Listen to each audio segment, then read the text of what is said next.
สบายดีทุกคน Hello everybody, welcome back to my channel / podcast. If you're new here, my name is Adrielle, and what I do is I just talk about my journey, things that I learned throughout the years or things that I learned recently in hopes that it would help you not only with your relationship with God, but your relationship with life, your relationship with yourself, your relationship with people.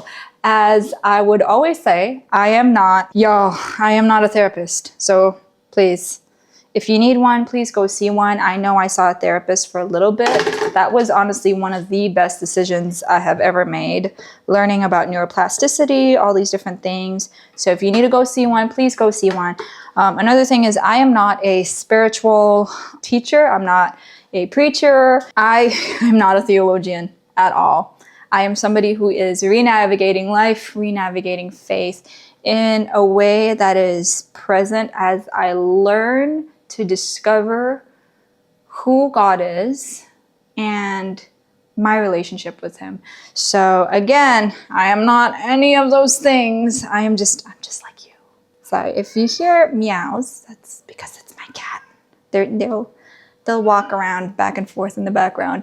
One of my cats is literally caged right now because he has UTI and he just pees everywhere. So we're trying to take care of that. We're trying to avoid that.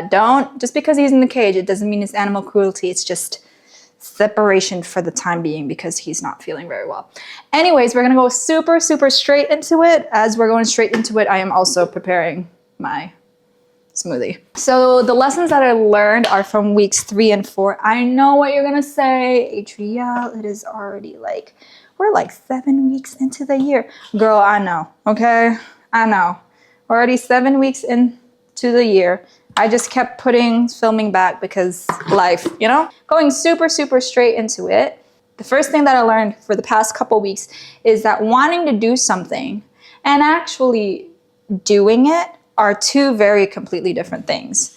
I learned this after, once I finished listening to Atomic Habits. Again, a really great book. I know what you're gonna say, everybody's reading it. There's a reason why everybody's reading it, okay? There's a reason why everybody's reading it. The practicalities of habits, of the science behind developing habits, all these different things is so helpful. So if you have a chance to read it, please do. So with that comes with the doing principle from the book Atomic Habits. That is, action will lead to inspiration, which will then lead to motivation. A lot of the times, I know this for myself, I tell myself, I have to be motivated to do something. I have to feel inspired to get something going or whatever the case is. That does not work. It works for an extent, but that does not work, at least for me. I realize that if I really want to do something, if I want to pursue something, I need to put action, and that action will lead to inspiration, which will then in turn lead to motivation to keep on going. All right? So that's number 1. The second thing I learned is, this is a hard pill to swallow, but you don't have to fix everything right now. Listen, if you are like me, I am a fixer. I am somebody who loves to fix things, loves to help things, loves to keep everything in order, whatever the case is. All right? Whether it's with people, I know, relationships, work, whatever the case is. I am a fixer. Okay, I'm gonna admit it, I am a fixer. There's blessing in that, but there's also curses in that. And recently, I just had to learn to let go. I just had to learn to stop trying to control every little detail in my life and just let go. That every problem that I face doesn't need fixing right now. Sometimes some of the problems that I face are not really problems at all. They're just problems that I create in my mind because I'm not comfortable with the thought of that taking place or the outcome, the possibility of that outcome taking place in my life. If you're somebody who is prone to anxiety or who moves impulsively because you're anxious or you're trying to get things done, whatever the case is, my friend, eliminate the need of hurry. Sit with yourself and realize you don't have to fix everything right away. You don't. So that's lesson number 2 for you. Lesson number 3, humility and letting go are decisions. There is a choice to humble myself and let go, even when my feelings disagree. For the longest time, I always equated humility and letting go to however I felt in that moment, okay? Break. Hold on, let me just get some milk. I got my milk. I equated it to whenever it was time for me to be humble, or I'm confronted with something and I know it's my fault, or whatever the case is, or I'm being corrected or taught something different. There's so much pride in me that over time I just realized, okay, even if I felt this way, I still have a choice, or even if I feel like defensive, whatever the case is, I still have a choice to be humble. It's a choice. It doesn't have to be a feeling. It's a choice. And because it is a choice, you're going to be held accountable to that. Like, you're going to reap what you sow with that. So humility and letting go really are decisions, and it's up to you. You don't have to feel it right away. But one of the best things that you can do for yourself, with your growth, with your character, whatever the case is to learn to be humble and to learn to let go. That's all I have to say. That's all I have to say. Number 4, we're directly going into it. Sorry, I did not put enough milk. Number 4 is you have to be willing to be vulnerable with yourself. Learn to admit that you are wrong. Admit that you are hurting. Admit that you can be selfish. Admit when you are being mean, arrogant, ignorant. Admit when you are happy. Admit when you feel joy and you feel grateful for your moments. Admit when you're being human and you question God and you question who He is, His promises, when you have doubts. Admit when you do trust Him. Admit when you do believe in His promises. Whatever it is, you have to learn how to admit it all. Because being completely honest with yourself inside is the most freeing thing you can do. Let me repeat it again. Being completely honest with yourself inside is the most freeing thing you can actually do for yourself. And it allows you to be completely human. Teaching yourself, giving yourself that space to be completely human is honestly it's more than just freeing. It relieves you of the pressure that you put on yourself to be someone who you perceive yourself to be when you're not there yet. Okay? It relieves you of unnecessary pressure. It really does. And so when I was learning that for the past couple weeks, being completely honest with myself, whether I like something, whether I don't like something, whether I want something, whether I don't want something, whether I'm feeling really vulnerable, or whatever the case is, in every aspect and in every area of my life, learning to be completely honest with myself on the inside has been the most freeing and rewarding thing I could have ever done. And it heals me.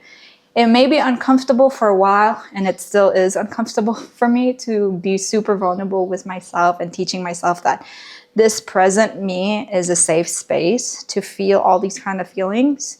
As difficult as it is, it has been such a joy and a blessing to watch not only God heal and renew my mind, but seeing the fruit of purposefully, intentionally, with consciousness, become vulnerable and creating that safe space within me. So yeah, that one was a long one, but that's number 4, and that's something for you to put in your pocket and carry with you. I cannot emphasize that enough. Commercial break. Let me just make my smoothie. Commercial break over. I made my smoothie. Number 5. This one is going to step on your toes. This one's gonna humble you, because every time I think about it, or I sit and I meditate on this thought, I am humbled time and time and time again. I am not entitled to anything. Learn to embrace rejection when things don't work out or when people don't choose you. Feel the hurt that comes with it, and when you're ready, move forward.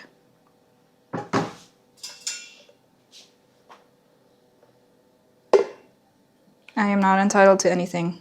That was really hard to learn. And it still is. I'm going to be completely honest. This is me being vulnerable. And this is my purpose to walk in authenticity with this podcast. I don't need to share with all the details. But there were moments in my life where I did feel entitled. And I felt entitled for a position. Whether it's my career, in pursuit of that career, I felt entitled to a position. I felt, with God, entitled to a blessing that I have been praying for years and years and years and years and years. And I realized when the Lord was humbling me and he was speaking to my heart through his word, I'm not entitled to it. I'm not entitled to breath. The fact that I have clothes on my back, shoes on my feet, food in my belly, that's because the Lord has used people to provide for me. And the truth is, I'm not entitled to another breath of life. I'm not entitled to tomorrow because I don't know if I'm going to wake up for tomorrow. God forbid. God forbid. But again, remember what I talked about in point number 2? No, point number 3 about humility and letting go.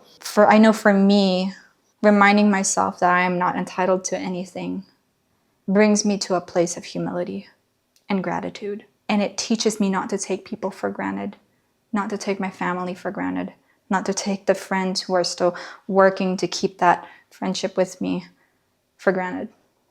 So this one was a hard one. It's going to be stepping on several people's feet. It crushed me, but I think this is one of the key things we all need. If you don't believe that, that's a you thing, okay? I won't force you, but I know for me, I'm going to choose to believe that. It doesn't mean I don't work hard. It doesn't mean I'm not going to put in the effort. It just means no matter the outcome, whether it's in my favor or it's not, my heart posture should be from a place of gratitude. That's it. That's it.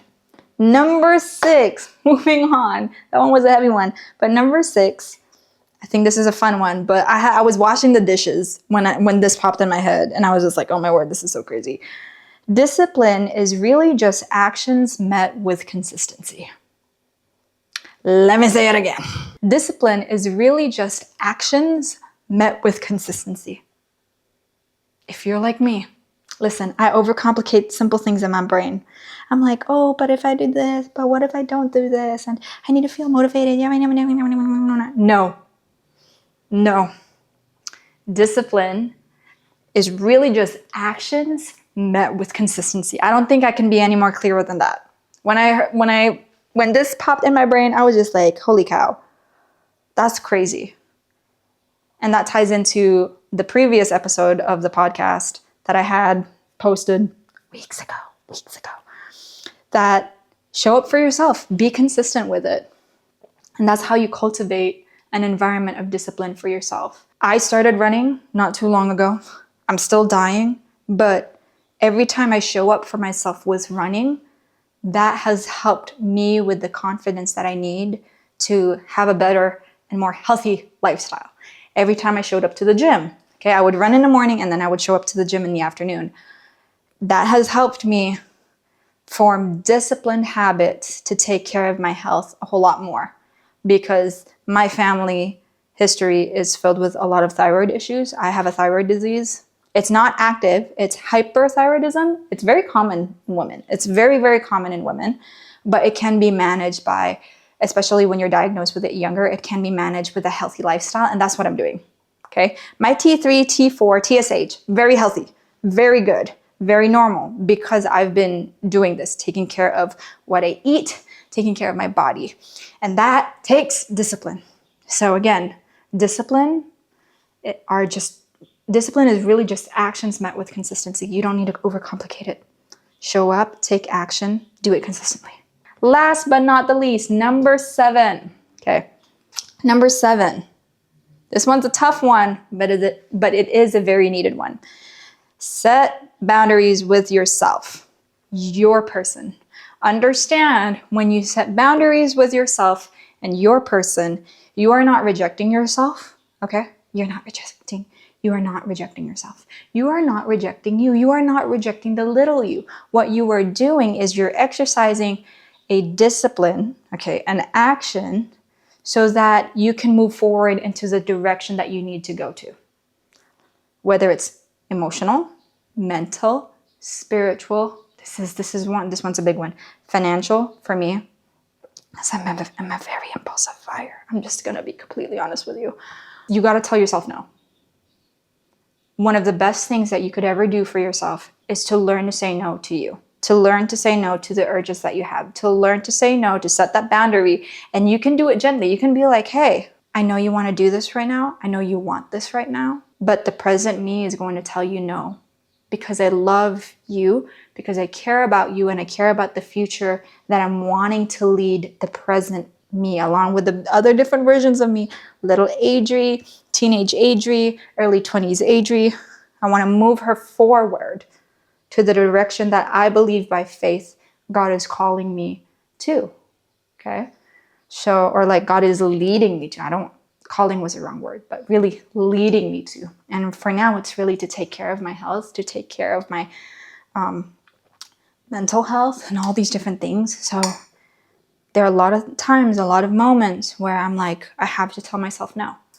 And so far, the Lord has been not only faithful to give me the strength that I need to be consistent, but above all, like I can see the benefits of learning to exercise boundaries with yourself. Social media is very quick and very big on exercising boundaries with other people. I am all for that, okay? But before you healthily exercise like boundaries with people, or at least simultaneously as you're doing that, you got to learn how to set boundaries with yourself. When you do, you will get to enjoy your life a whole lot more. And I'm enjoying my life right now. I am living with my parents. I'm learning to financially save. I'm learning to take care of my mental health, my spiritual health. I am not just in my healing journey, but really assessing the direction that I want my life to go in. So anyways, that is all for today. I hope that has been a blessing and a help to you.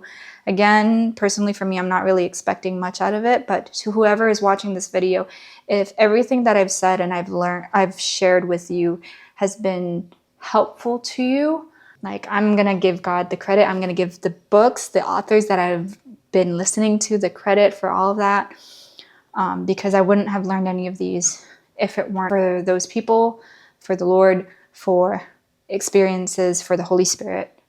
I wouldn't have learned any of that. So yeah. Anyways, I hope and I pray that this video has been, or this podcast episode has been a joy and a blessing to you. That's pretty much it. Yumi, come say bye. Come here, baby girl. Come here. Say hi. She don't want to look at the camera. Okay. Say bye. Say bye to everybody. Okay. I'm sorry. Hi, Yoshi. You want to say bye too? This one's Yoshi. We have one more cat. He's in the cage. He's not doing very well, so we had to separate him. Come here.